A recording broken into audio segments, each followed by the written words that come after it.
दोस्तों आजकल के एडवांस फील्ड में हेल्थ केयर में किसी भी प्रोफेशनल की क्वालिफिकेशन बहुत ही इंपॉर्टेंट रोल प्ले करती है। केवल वही प्रोफेशनल जिसे सारी टेक्नोलॉजीज़ के बारे में पता हो, जिसे सारी स्किल्स आती हों उस फील्ड से रिलेटेड, वही अच्छे से सोसाइटी को सर्व कर सकता है। इसीलिए हमारे जो लैब टेक्नीशियन होते हैं और जो लैब टेक्नीशियन का कोर्स होता है वो बहुत ही इंपॉर्टेंट रोल प्ले करता है किसी भी हॉस्पिटल में, और बहुत सारे स्टूडेंट्स इसी में अपना करियर भी बनाना चाहते हैं। दोस्तों लेबोरेटरी साइंस बहुत ही इंपॉर्टेंट एस्पेक्ट है हेल्थ केयर फील्ड का, जो कि इम्पैक्ट करती है हर एक इंडिविजुअल की हेल्थ को। जैसे जैसे टेक्नोलॉजीज और टेक्निक्स एडवांस हो रही है, वैसे वैसे इंडस्ट्री की डिमांड भी बढ़ती जा रही है कि वो कैपेबल स्टूडेंट्स को हायर कर पाएँ और उनके थ्रू पेशेंट केयर को प्रोवाइड कर पाएँ। इसीलिए आज हम आपको एक ऐसे ही कोर्स के बारे में बताने जा रहे हैं जो कि मेडिकल लेबोरेटरी टेक्नीशियन बनने के लिए किया जाता है। जी हाँ दोस्तों, आज हम बात करने जा रहे हैं डीएमएलटी कोर्स के बारे में। तो आइए वीडियो को शुरू करते हैं। लेकिन वीडियो को शुरू करने से पहले अगर आपने अभी तक हमारे चैनल को सब्सक्राइब नहीं किया है तो अभी हमारे चैनल को सब्सक्राइब कर लें। तो चलिए आइए वीडियो को शुरू करते हैं। दोस्तों अगर हम डीएमएलटी की बात करें तो इसकी फुल फॉर्म होती है diploma in medical laboratory technology. ये एक 2 इयर्स का अंडर ग्रेजुएट प्रोग्राम है जो कि आपको नॉलेज और प्रैक्टिकल स्किल्स देता है in the field of medical laboratory technology. वो स्टूडेंट जो कि लेबोरेटरी स्किल्स को गेन करना चाहते हैं, सीखना चाहते हैं और उसके इक्विपमेंट्स को अच्छे से ऑपरेट करना और मैनेजमेंट करना सीखना चाहते हैं, इसके अलावा सैंपल के एनालिसिस के बारे में सीखना चाहते हैं और जो डिफरेंट डायग्नोसिस होते हैं डिजीज़ के उनके बारे में सीखना चाहते हैं, वो स्टूडेंट्स इस कोर्स में एडमिशन लेते हैं। मेडिकल लेबोरेटरी प्रोफेशनल्स, जिन्हें हम मेडिकल लेबोरेटरी टेक्नीशियंस भी कहते हैं, वो बहुत ही इंपॉर्टेंट रोल प्ले करते हैं हेल्थ केयर में और उन्हें हेल्थ केयर डिटेक्टिव्स भी कहा जाता है। ये लेबोरेटरी इंफॉर्मेशन के थ्रू डिफरेंट टाइप की जो डिजीज़ होती हैं उनको अनकवर करते हैं और उनका पता लगाते हैं।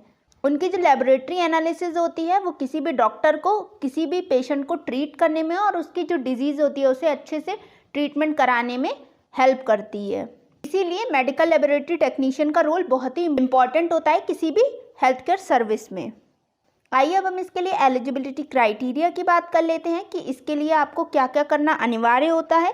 तो दोस्तों अगर आप डीएमएलटी कोर्स करना चाहते हैं तो सबसे पहले आपका 12th पास आउट ज़रूर होना चाहिए किसी भी रिकॉग्नाइज्ड बोर्ड और यूनिवर्सिटी से। और इसके अलावा कई सारे इंस्टीट्यूशंस में ऐसी भी रिक्वायरमेंट मानी जाती है कि जो लोग बायोलॉजी के स्टूडेंट्स हैं, यानी कि जिनके पास 12th में पीसीबी था, केवल वही लोग डीएमएलटी कर सकते हैं। लेकिन कई सारे इंस्टीट्यूट में ऐसी कोई डिमांड नहीं होती है, तो ये एलिजिबिलिटी क्राइटेरिया आपके इंस्टीट्यूट के अकॉर्डिंग अलग भी हो सकता है। अगर हम मिनिमम एज क्राइटेरिया की बात करें तो जो भी कैंडिडेट डीएमएलटी में एडमिशन लेना चाहते हैं उनकी एज 17 साल से कम नहीं होनी चाहिए जिस ईयर वो एडमिशन ले रहे हैं उस ईयर। लेकिन इसके लिए कोई मैक्सिमम एज अभी तक डिसाइड नहीं की गई है। अगर हम मिनिमम मार्क्स की बात करें तो इनके जो भी स्टूडेंट्स इस कोर्स में एडमिशन लेना चाहते हैं उनके पास कम से कम 35% मार्क्स होने चाहिए उनके 12th में और इक्विवेलेंट एग्ज़ाम में। और अगर हम इस कोर्स के ड्यूरेशन की बात करें तो दोस्तों जैसा कि हम बता चुके हैं, ये आपका 2 इयर्स का फुल टाइम डिप्लोमा कोर्स है जिसके बाद आपको एक डिप्लोमा प्रोवाइड कराया जाता है। आइए अब हम इसके फ़ीस की बात कर लेते हैं कि डीएमएलटी कोर्स की फ़ीस कितनी होती है। तो दोस्तों ये जो डीएमएलटी की फ़ीस होती है ये इंस्टीट्यूट लोकेशन और फैसिलिटीज़ जो कि उस इंस्टीट्यूट द्वारा प्रोवाइड की जा रही है उसके अकॉर्डिंग अलग अलग हो सकती है। फिर भी अगर हम एक एवरेज की बात करें तो इंडिया में इस कोर्स की फ़ीस 20,000 से लेकर 2 लाख तक हो सकती है। अगर हम गवर्नमेंट इंस्टीट्यूट्स की बात करें तो ये फ़ीस 20,000 से लेकर 50,000 60,000 तक देखी जा सकती है। वहीं अगर हम कुछ प्राइवेट इंस्टीट्यूट्स की बात करें तो इनकी फ़ीस यहाँ पर 1 लाख से 2 लाख के बीच में हो सकती है डीएमएलटी कोर्स की। लेकिन दोस्तों जैसा कि हमने आपको पहले ही बताया कि ये एक एवरेज है, आपकी लोकेलिटी, आपके एरिया और इंस्टीट्यूट के अकॉर्डिंग ये फ़ीस वेरी भी कर सकती है। आइए अब हम कुछ रिकॉग्नाइज्ड और टॉप डीएमएलटी कॉलेजेस की बात कर लेते हैं जहाँ से आप ये डीएमएलटी कोर्स कर सकते हैं। तो सबसे पहला हमारा इंस्टीट्यूट आ जाता है एम्स, यानी कि all India institute of medical sciences New Delhi. इसके अलावा यूनिवर्सिटी ऑफ मुंबई, इसके अलावा Virohan institute of health and management sciences, इसके अलावा Delhi institute of technology and paramedical sciences, इसके अलावा Delhi paramedical and management institute, Deenbandhu Andrews institute of technology and management Kolkata, यानी ITM यानी institute of health sciences, Christian medical college Vellore, armed forces medical college AFMC Pune, Apollo institute of medical sciences and research Hyderabad, Amrita institute of medical sciences and research centre Kochi, institute of medical sciences Banaras Hindu university यानी कि BHU Varanasi, Kasturba medical college Manipal यानी कि KMC college यानी कि Jawaharlal institute of post graduate medical education and research Pondicherry, Madras medical college Chennai और post graduate institute of medical education and research यानी कि PGIMER Chandigarh से भी आप ये DMLT कोर्स कर सकते हैं। ये तो हमने आपको कुछ टॉप इंस्टीट्यूट्स के बारे में बताया है, बाकी अगर आप चाहें तो आप अपनी जो आसपास में एरिया में जो भी आपको कॉलेज मिलता है आप वहाँ भी पता कर सकते हैं और अपने अकॉर्डिंग किसी भी कॉलेज या इंस्टीट्यूट में एडमिशन ले सकते हैं।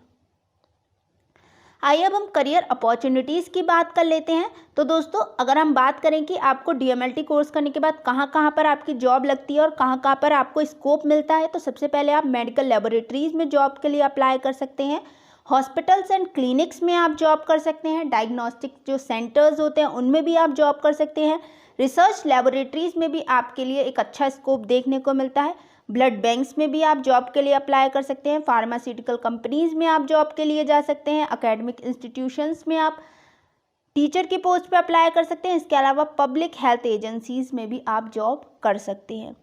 आइए अब हम DMLT कोर्स के बाद सैलरी की बात कर लेते हैं। मेडिकल लेबोरेटरी टेक्नीशियन की सैलरी इंडिया में डिपेंड करती है कई सारे फैक्टर्स पर, जैसे कि उनकी एजुकेशन के ऊपर, उनके एक्सपीरियंस के ऊपर, उनकी स्किल्स के ऊपर, इसके अलावा कहाँ वो रहते हैं उसके अकॉर्डिंग और कंपनी का जो साइज़ है उसके अकॉर्डिंग भी ये सैलरी वेरी कर सकती है। लेकिन फिर भी अगर हम एक जनरल व्यू की बात करें तो अगर हम एंट्री लेवल अपॉर्चुनिटीज़ की बात करें तो जो ट्रेनीज़ होते हैं उन्हें मंथली 20 से 30 हज़ार रुपये प्रोवाइड कराए जाते हैं। वहीं अगर हम कुछ गवर्नमेंट एम्प्लॉयमेंट की बात करें यानी कि जो गवर्नमेंट ऑर्गेनाइजेशन में जो मेडिकल लेबोरेटरी टेक्नीशियन है उनकी सैलरी 30 से 40 हज़ार तक देखने को मिल सकती है। वहीं अगर हम लीडिंग हॉस्पिटल्स और लेबोरेटरीज़ की बात करें यानी कि वो जो कि बहुत रिनाउंड हॉस्पिटल्स हैं या हेल्थ केयर सेटिंग्स हैं तो वहाँ पर आपको सैलरी 40 हज़ार या उससे ज़्यादा भी देखने को मिल सकती है।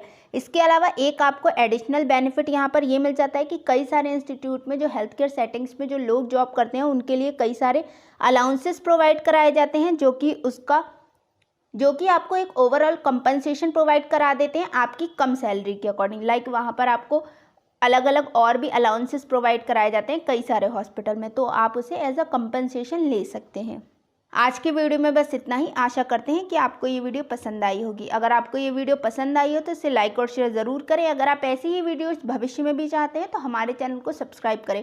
और अगर आपका इस वीडियो को लेकर या DMLT कोर्स को लेकर आपका कोई भी प्रश्न है तो हमें कमेंट सेक्शन में कमेंट करके ज़रूर पूछें। इसके अलावा अगर आप किसी और टॉपिक पे वीडियो चाहते हैं हमारी साइट से तो भी आप हमें कमेंट सेक्शन में कमेंट करके बता सकते हैं। वीडियो में अंत तक जुड़े रहने के लिए आपका बहुत बहुत धन्यवाद।